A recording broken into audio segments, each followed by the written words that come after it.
Hi అండి, welcome to Jyothish kitchen.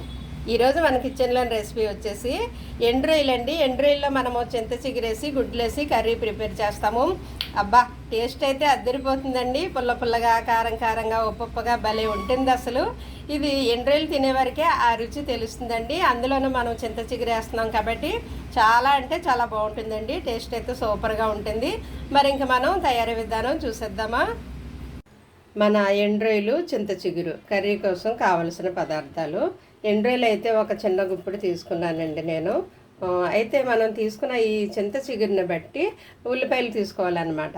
ఎందుకంటే ఉల్లిపాయలు ఎక్కువ అయ్యాయి అనుకోండి చింత చిగురు సరిపోదు, పులుపు సరిపోదు. అలాగే ఉల్లిపాయలు తక్కువ అయ్యాయి అనుకోండి పులుపు ఎక్కువైపోతుంది. సో నేను తీసుకున్న ఈ కప్పుడు చింత చిగురికి ఈ 2 ఉల్లిపాయలు సరిపోతాయండి. ఇవి కొంచెం పెద్దగా ఉన్నాయన్నమాట ఉల్లిపాయలు. ఈ 2 సరిపోతాయి నాకు. అయితే ఇప్పుడు ఎండ్రాయిలు శుభ్రంగా క్లీన్ చేయాలండి. వేసుకుంటుంది, బాగా కడిగి పెట్టుకోవాలి. అలాగే ఈ ఉల్లిపాయలు మీడియం సైజు కట్ చేయాలి. కట్ చేసిన తర్వాత మిగతా ఇంగ్రీడియంట్స్ చూద్దాం. ఉల్లిపాయలు ఈ విధంగా మీడియం సైజు కట్ చేసి ఉంచుకోవాలి. నేనైతే 4 పచ్చిమిర్చి చీలికలుగా చేశాను. ఇవి కొంచెం ఘాటుగా ఉన్నాయన్నమాట, అందువల్ల 4 తీసుకున్నాను. చిన్నగా ఉన్నా కానీ సరిపోతాయి. కొద్దిగా కరివేపాకు, ఎండ్రాయిలు కడిగి పెట్టుకున్నాను.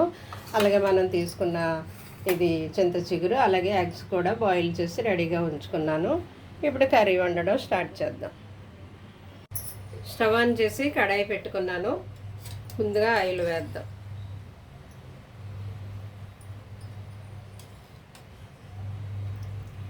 ఒక స్పూన్ వేసి హాఫ్ వేసానండి, 1.5 వేసాను. సరిపోతుంది నేను తీసుకున్న ఉల్లిపాయలకి ఆ ఎండ్రాయిలకి. ఆయిల్ హీట్ అయ్యాక మనం ముందుగా ఎండ్రాయిలు వేయించి తీసేద్దామండి. అలా కర్రీలో ఉంటే అవి మెత్తగా అయిపోయి చప్పగా అవుతాయి అన్నమాట. వేయించి తీసేసి లాస్ట్లో మరలా మనం కర్రీలో కలిపితే కమ్మగా బాగుంటాయి. మరి మెత్తగా అయిపోయి టేస్ట్లెస్గా అయిపోకుండా కమ్మగా బాగుంటాయి అన్నమాట. ఎండ్రాయిలు కొంచెం లైట్గా దోరగా వేయిందామండి. ఈ విధంగా వేగితే సరిపోతుంది. ఎండ్రాయిలు చూసారు కదా, తీసేయాలన్నమాట. మరి డార్క్ కలర్ రావక్కర్లేదు, లైట్గా వేస్తేనే సరిపోతుంది. ఈ కలర్ రావాలి. ఇప్పుడు మనం అదే ఆయిల్లో ఆనియన్ వేసి ఫ్రై చేద్దాం.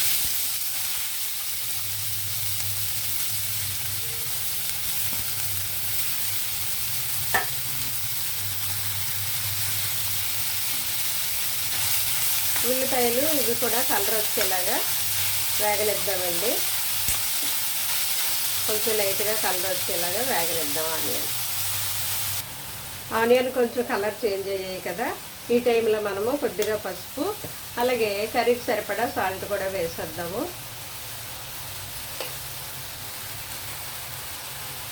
మీరు తినే సాల్ట్ని బట్టి మీరు వేసుకోండి. ఎందుకంటే చింత చిగురు పుల్లగానే ఉంటుంది, కాకపోతే ముందే ఎక్కువ వేస్తే మనం తీయలేము కదా. కొంచెం తగ్గించి వేసుకుని సరిపోలేదు అని అనుకుంటే లాస్ట్లో కొంచెం యాడ్ చేసుకుందరు. కానీ ఎక్కువ ఇంగ్రీడియంట్స్ వేయట్లేదు కదండి, మనము ఓన్లీ ఆనియన్తోనే వండుతున్నాము. దీంట్లో టమాటా అవసరం లేదు. పులుపు కోసం మనం చింత చిగురు వాడుతున్నాం కాబట్టి వేరే ఏది అవసరం లేదు. చాలా తక్కువ ఇంగ్రీడియంట్స్ అండి, సింపుల్ స్టెప్సే. చాలా తక్కువ ఇంగ్రీడియంట్స్, ఎక్కువేమీ అవసరం లేదు, హైరానా పడక్కర్లేదు. ఈ ఆనియన్ కొంచెం వేగనిద్దామండి. ఉల్లిపాయలు కలర్ మారాయి కదండి, చక్కగా వేగాయి కదా. ఈ టైంలో మనము ఇవి వేసేద్దామండి, పచ్చిమిర్చి, కరివేపాకు.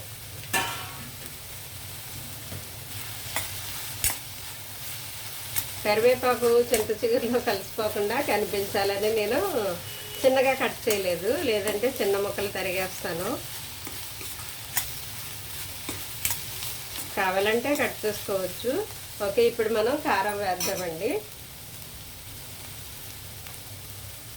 ఇందులో 1 స్పూను ఫుల్గా వేసాను, అలాగే హాఫ్ వేస్తున్నాను, 1.5. పచ్చిమిర్చి కొంచెం ఘాటుగా ఉన్నాయి.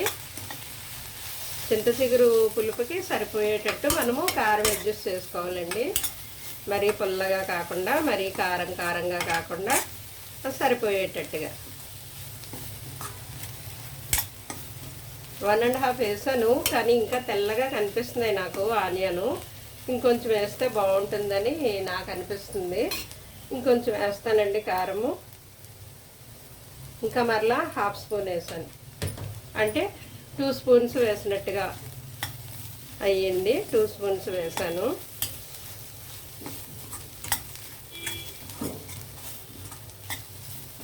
ఇది కొంచెం కారంలో ఇలాగా మగ్గితే ఆనియన్, అప్పుడు మనము వాటర్ వేయొచ్చండి కర్రీలోకి.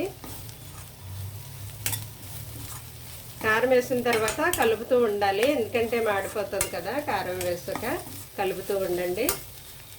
చాలా తక్కువ ఇంగ్రీడియంట్స్, సింపుల్ స్టెప్స్, ఎవరైనా చేయొచ్చు. ఇది వంట రానివారైనా ఈజీగా చేసుకోవచ్చు. ఎక్కువ ఏమీ హడావుడి అవసరం లేదు. దీంట్లోకి మనము జీరా ధనియా పౌడర్ అవసరం లేదు, అల్లం వెల్లుల్లి అవసరం లేదు, మసాలా అవసరం లేదు. చాలా సింపుల్గా ఈజీగా చేసేసుకోవచ్చు. ఉల్లిపాయలు వేగాయండి, నేను వాటర్ వేసేస్తున్నాను.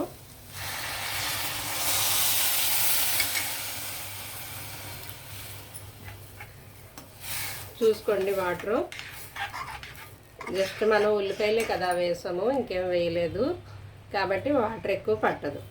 అయితే వాటర్ బాయిల్ అయ్యాక కొంచెం ఉల్లిపాయలు ఉడికిన తర్వాత మనం మిగిలిన వేసేద్దాం. చింత చిగురు, ఎండ్రాయిలు, ఎగ్స్ అవన్నీ వేసేద్దాము. అయితే వాటర్ తిరగబడి కొంచెం ఉల్లిపాయలు ఉడకాలన్నమాట. ఉల్లిపాయలు కొంచెం ఇలా ఉడికితే చాలండి. ఇప్పుడు మనము చింత చిగురు వేసేయచ్చు అనమాట కర్రీలోను. చింత చిగురు నలుపుతూ వేద్దాం.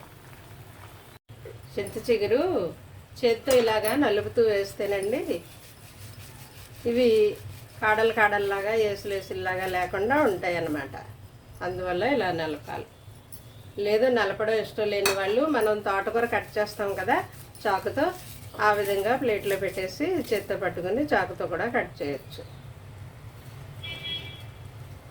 ఎలా వేసినా ఉడికిపోతుంది, లేత చిగురే కాబట్టి. చింత చిగురు లేతగా ఉంటుంది కదా, మనం ఎలా వేసినా ఉడికిపోతుంది.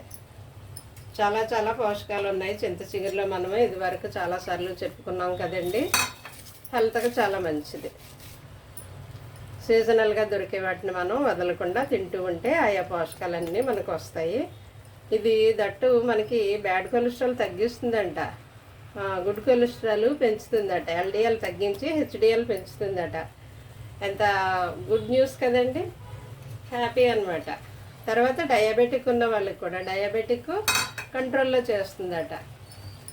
చాలా మంచి పోషకాలు ఉన్నాయి, గుడ్ సోర్సు, విటమిన్ సి ఎక్కువగా ఉంటుంది. చూసారా, త్వరగా కూరలో కలిసిపోయింది. లేత చిగురు కదా, తొందరగానే ఉడికిపోతుంది చింత చిగురు. ఈ టేస్ట్ బాగుంటుందండి. అన్ని పులుపుల కంటే ఈ పులుపు బాగుంటుంది. దీంతో మనము ఇదివరకు పులిహోర కూడా చేస్తాం కదా, సూపర్గా ఉందండి, చాలా బాగుంది. దొరికిన వాళ్ళు చేసుకోవచ్చు, చింత చిగురు దొరికిన వాళ్ళు. అలాగే ఇప్పుడు మనం ఎండ్రాయిలు వేసేద్దాం. ఒకసారి ఎండ్రాయిలు వేసిన తర్వాత కలిపేయండి బాగా. ఇదంతా బాగా కలిపేసిన తర్వాత ఇప్పుడు మనం ఎగ్స్ కూడా వేసేద్దామండి ఇప్పుడే. అయితే ఎగ్స్ ఘాట్లు పెట్టాలి కొంచెం ఇలాగా. ఒకవేళ ఎగ్స్ వద్దనుకున్న వారు స్కిప్ చేయొచ్చు, సేమ్ ఇలాగే వండుకోవచ్చు. కానీ ఒట్టి ఎండ్రాయిల కంటే ఎగ్స్ వేస్తే బాగుంటుంది కదా ఎండ్రాయిల కర్రీలోను.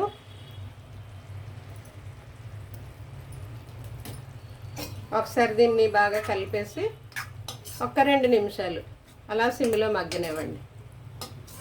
2 లేదా 3 నిమిషాలు. అంటే ఈ పులుసు ఇంత పులుసు బాగోదన్నమాట, కొంచెం దగ్గరికి ఎగిరితే బాగుంటుంది. మరీ పులుసుగా బాగోదు. గ్రేవీ కర్రీసే బాగుంటాయి, ఎందుకంటే ఉప్పు కారము దాంట్లో పడతాయి కదా, కొంచెం గుజ్జుగా ఆ గ్రేవీ కలుపుకుంటుంటే బాగుంటుంది. టేస్ట్ బాగుంటుంది, తినడానికి కూడా కలుపుకోవడానికి బాగుంటుంది. మరీ పులుసు అనుకోండి, మిగతా రైస్ అంతా అది పాకిపోయి ఆ మిగతా రైస్ చప్పగా అయిపోయి, అంటే కంచంలో కలుపుకునేటప్పుడు తినేటప్పుడు అది అలా వెళ్ళిపోతుంది కదా పులుసు ఉంటే, అలా బాగోదు. మరి కొంచెం దగ్గరికి ఎగిరితే బాగుంటుందండి. ఒక 3 నిమిషాలు అలాగా మగ్గనిద్దాం. ఇదిగో చూడండి, ఈ విధంగా దగ్గరికి ఎగిరాలన్నమాట. ఇలా ఎగిరితే బాగుంటుంది. ఉప్పు కారం పులుపు అంతా దానికి పెట్టేసి చక్కగా బాగుంటుంది అనమాట. ఏ కర్రీ అయినా ఇలా దగ్గరికి ఎగిరితే బాగుంటుంది. కొన్ని మనకి పులుసులాగా బాగుంటాయి. ఇలా ఎగిరితే సరిపోతుంది. చూసుకోండి, ఈ గ్రేవీ సరిపోతుంది కలుపుకోవడానికి.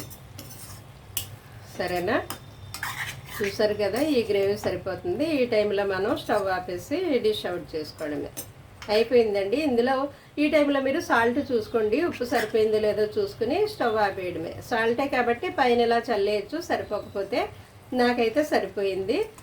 ఇంకా మనం ఏమీ వేయక్కర్లేదు ఇందులో, జీరా ధనియా పౌడరు అలాంటివి ఏమీ వేయక్కర్లేదు. అయిపోయిందండి, చక్కగా ఎగిరిపోయింది. ఆపేసి డిష్ అవుట్ చేద్దాం.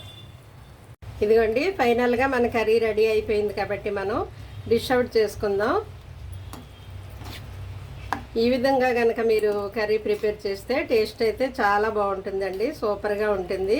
ఇది చింత చిగురు తినేవారికి ఆ రుచి తెలుస్తుంది అనమాట. దట్టు ఎండ్రాయిల్ కాంబినేషన్లో భలే బాగుంటుందండి, టేస్ట్ అయితే సూపర్గా ఉంటుంది.